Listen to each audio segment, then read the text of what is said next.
You wouldn't think there could be more.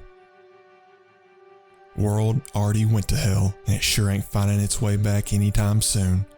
People turning on each other. Things wandering around aimlessly.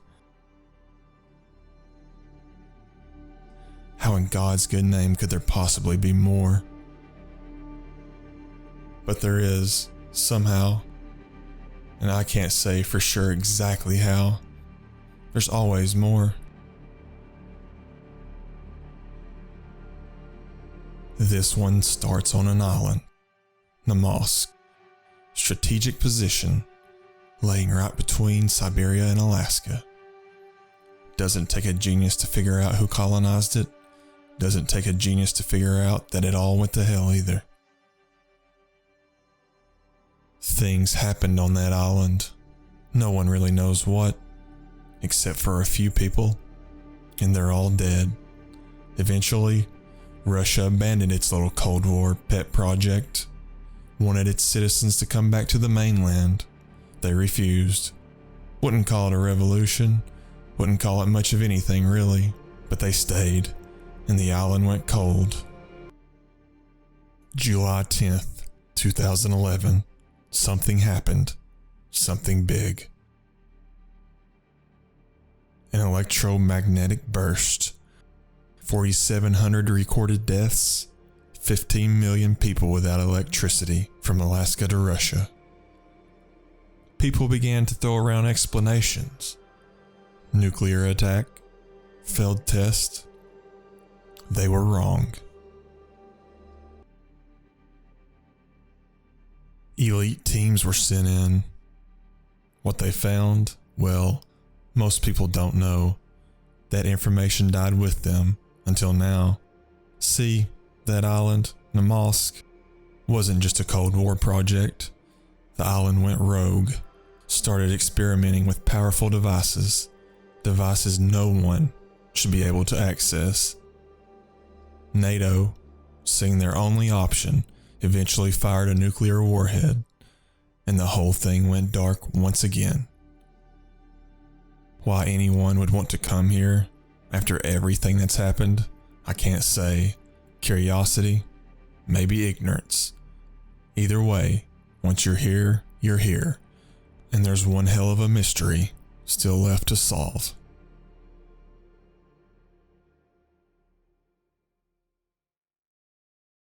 It starts pretty much how you'd expect. 1950, a remote island called Namalsk catches the eye of the Soviet Union. They colonize it in a Cold War frenzy. Civilians build cities, Bryansk, Norilsk, and Vorkuta. Railways spring up all over the place, feeding off the island's abundant coal reserves. The story goes just about the way they all do. A brilliant setup, a strong middle, but this one lacks a happy ending. Suppose in a sense everything does if you dig deep enough. Half a century. Things went well for a half a century, and then the global economic crisis hit. The one we all know about, the 2000s. Namalsk, in the eyes of the Soviet Union, just wasn't worth the time or precious, scarce resources. They moved the military off the island. They wanted to abandon it completely. But the civilians, well, we all know people in mass are quite a force to be reckoned with. Those inhabiting Namalsk, people who called it home for over 50 years, refused to leave. Anti-government talk spread, questions arose, and after all, why should they leave? They were the ones who built it up, made the island into something worth living. And then, 2007, NAC moved in, the Namalsk Corporation. They ran right underneath the Russian radar, mixing in with civilian population, hiding in plain sight. A private scientific research company. Of course they were. Somehow that shoe fits better than anything. Nobody really knows why NAC took an interest in Namalsk, but whatever their reasoning, they became much more involved when Object A1 came into play. Object A1, they give such boring names to extraordinary things. An extraterrestrial structure, that's what they found. Some sort of extraterrestrial substructure with an organic piece on top, still active. A possible paradigm change for humanity, NAC said. If only they knew, people shouldn't play with things they don't understand. Regardless, NAC was in control of the southernmost part of the island, and they stayed that way for at least 4 years, until the events of that summer, the summer of 2011. But before that, just a bit, April 2011, Russia had lost all communication with Namalsk. April 26, they sent in a Spetsnaz team. Goals: remove every inhabitant from the island by force and secure whatever they could find. Communications went out. No one heard from them ever again, not a single soul. July 9th, 2011, Russia sent a second Spetsnaz team led by Captain Pekharov. Mission: search for the missing team before them and investigate rumors of strange happenings in the southernmost parts of Namalsk. What happened to them? Well, we'll get to that presently. July 10th, 2011, an electromagnetic burst from the island killed 4,700 and left nearly 15 million without electricity near the Bering Sea. The rest of the world tuned in. They had to. See, the electromagnetic burst was no accident. Those rumors, the ones of strange happenings in southern Namalsk, they weren't rumors at all. Captain Pekharov and his team discovered something they weren't meant to know. NAC, the Namalsk Corporation. There's something to be said about scientists when they go rogue. They become bitter, dangerous. They're not meant to take orders, and they're extremely protective over their work. NAC used the electromagnetic burst to expel Russian forces from the island. It's almost impressive, really, but that's not an excuse. July 10th, 2011, the Night Stalkers arrive. But who are they? Another privately owned non-government, but they had an emphasis in military and scientific research and development. For whatever reason, they took quite an interest in Namalsk, even before the big explosion. Funny, isn't it, how bits of information get left out when no one survives? Tamika McLemore, a member of the Night Stalkers, snuck into Namalsk aboard a cargo ship. Objective: collect info about what happened on the island and report back to Night Stalker leadership. But what Tamika found, well, it's hard to believe. It's hard for anyone to believe. Most folk would call them zombies. In truth, no one really knows what they are. But zombie is a good place to start. These zombies had already attacked the Russian soldiers. And if that wasn't enough, Tamika noticed other things, creatures. No one can say for sure what they were, but bloodsuckers seemed to be the general consensus. Massive, unyielding, invisible. They only showed themselves when under attack, when it was already too late. What made these abominations? It's hard to say, but after undergoing multiple additional explosions, Tamika could tell there was a connection between said explosions and the bloodsuckers. And what about NAC?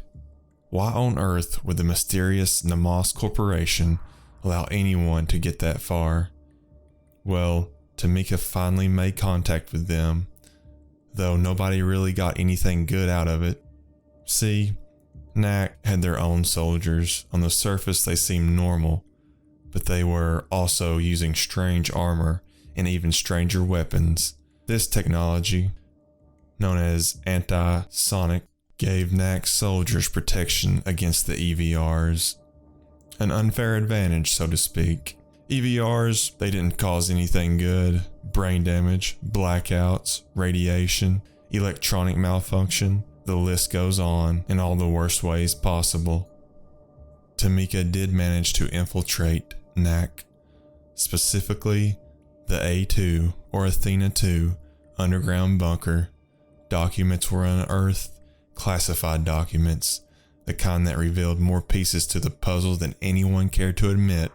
Somehow NAC were the first to discover Object A1, alien origin, or so it seemed.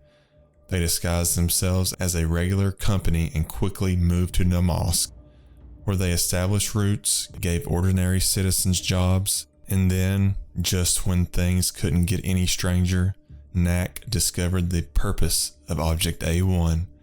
Feed it enough energy, and it would create wormholes to unknown coordinates. Of course, these wormholes were incredibly unstable, but we'll get back to that shortly. Meanwhile, Alex Novikov, leader of the Night Stalkers, was working his way from the south of the island to infiltrate NAC. Not much is known, but we do know he managed to collect various technology pieces from the NAC soldiers, pieces of armor, pieces of weapon, all valuable assets in the ultimate fight against NAC. July 11th, 2011, the US, having monitored the situation, sent in a 32 Marine Expeditionary Unit led by Ryan Gobin and Mark Wilson.